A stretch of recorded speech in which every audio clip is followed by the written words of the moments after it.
সবথেকে চর্চিত যে বিষয়টি এবং সেই বিষয়ের is সমস্যার that you all সমাধান will হবে proceed কিনা with the আমরা কেউ counseling. জানি না। আর হলেও সেটাও If you কিভাবে all হবে can give তাও one প্রশ্ন note চিহ্নের মুখে দাঁড় in all করাচ্ছে papers আজকে এই so that ভিডিওতে, none সেটা of the নিয়েই কথা বলবো। candidates অর্থাৎ সেকেন্ড এসএলএসটির শুনানি face any বিষয়ে কথা বলবো। difficulty.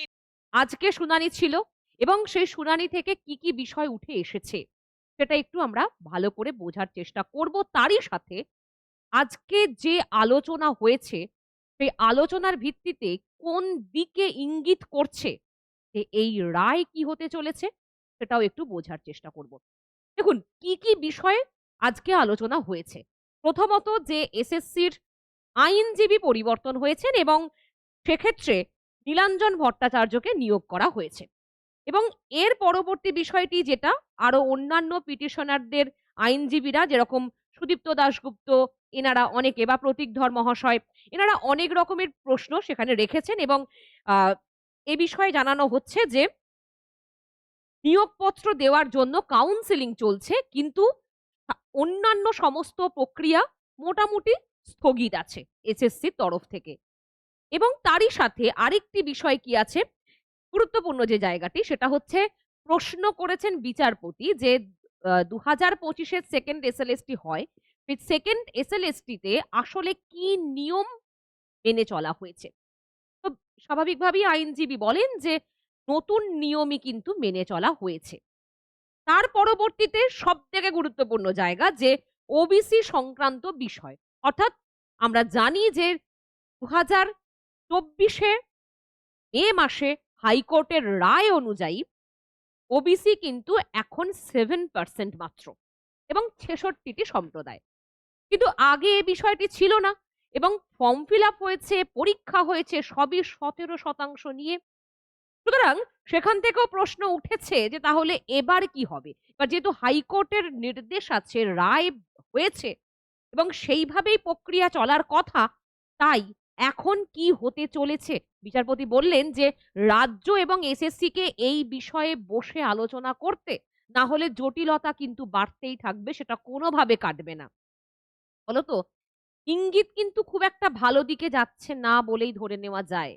কারণ আমি এটা আগেও বলেছি যে এসএসসির কাছে পুরোপুরিভাবে 7% কে নিয়ে কাজ এগিয়ে যাওয়ার যৌক্তিকতা আছে। আবার তারা যদি সেটা না নিয়েও যায়, তাহলে ১৭% নিয়ে যদি যেতেও চায় রাজ্য বা কমিশন, অবশ্যই মানবিক দৃষ্টিভঙ্গি থাকবে কারণ না হলে অনেকে বঞ্চিত হবেন। এবার ১৭% নিয়েও যদি তারা চলতে চান, তাহলে কিন্তু ভবিষ্যতে আবার মামলা হবে। ফলত এটা ভীষণ জটিল জায়গা। কারণ কেউ না কেউ বঞ্চিত হবেই। এমনই একটা জায়গায় দাঁড়িয়ে আছে বিষয়টি। তার পরবর্তী যে জায়গাটা উঠে আসে সেটা হচ্ছে আরো অন্যান্য আইনজীবীরা যে বিষয়টি তুলেছেন যেমন ফিরদৌস শামীম মহাশয় তারাও তুলেছেন বিষয়টিকে। যেমন সুপ্রিম কোর্টের পুরোপুরি নির্দেশ ছিল যে টেন্টেড ক্যান্ডিডেট কোনোভাবেই বসতে পারবে না, সেটাও নিয়ে প্রশ্ন উঠেছে। এবং তারই পরবর্তীতে আরো একটি বিষয় নিয়ে যেরকম এক্সপায়ারি প্যানেল নিয়েও প্রশ্ন উঠেছে সেটাও আ আইনজীবীরা করেছেন বা রেখেছেন। সুতরাং এই সমস্ত কিছুর বিষয় আলোচনা তো হয়েছে। কিন্তু তারপর বিচারপতি একটা গুরুত্বপূর্ণ বিষয় বলেছেন সেটা একটু দেখুন। মাননীয় বিচারপতি অমৃতা সিনহা এসএসসি কে একটি নোটিশ জারি করার নির্দেশ দিয়েছেন। এই নোটিশে সমস্ত প্রার্থীদের উদ্দেশ্যে স্পষ্টভাবে জানিয়ে দিতে হবে যে এই নিয়োগ প্রক্রিয়ার ভবিষ্যৎ সম্পূর্ণভাবে আদালতের চূড়ান্ত রায়ের উপরে নির্ভরশীল এবং আদালতের চূড়ান্ত রায় সকল প্রার্থীকে মেনে নিতে হবে। সুতরাং এখন আমরা যদি খেয়ালও করি যে নিয়োগপত্র যদি দিয়েও দেয়া হয়, 9-10 এর ভেরিফিকেশন চলছে। হয়তো ইন্টারভিউ শুরু হবে পরবর্তীতে। কিন্তু যদি নিয়োগপত্রও দিয়ে দেওয়া হয়, তারপরেও চূড়ান্ত সিদ্ধান্ত আদালতের রায়ের উপরে নির্ভর করবে। ফলে নিয়োগপত্র হাতে পেয়ে যাওয়ার পরেও কেউ কিন্তু সেফ জায়গায় কি থাকতে পারবে এটা নিয়ে প্রশ্ন। এবং একই সাথে গ্রুপ সি-ডির রেজাল্ট প্রকাশিত হয়নি। এখনো পর্যন্ত হয়তো এইরকম জটিলতম অবস্থার জন্যই সেটাও আটকে আছে।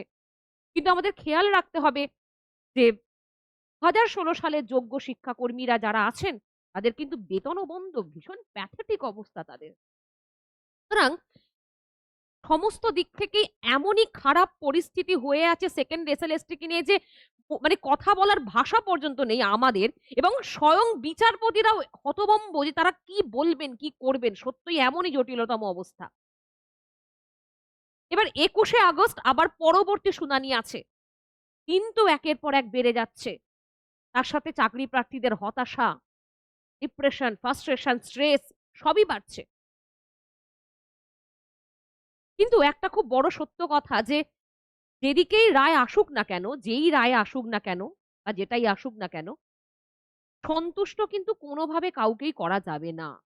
কারণ এমনই জায়গায় দাঁড়িয়ে আছে এখন সেকেন্ড এসএলএসটির এই মামলা, কোনো না কোনোভাবে কোনো একটা শ্রেণীকে বঞ্চিত হতেই হবে।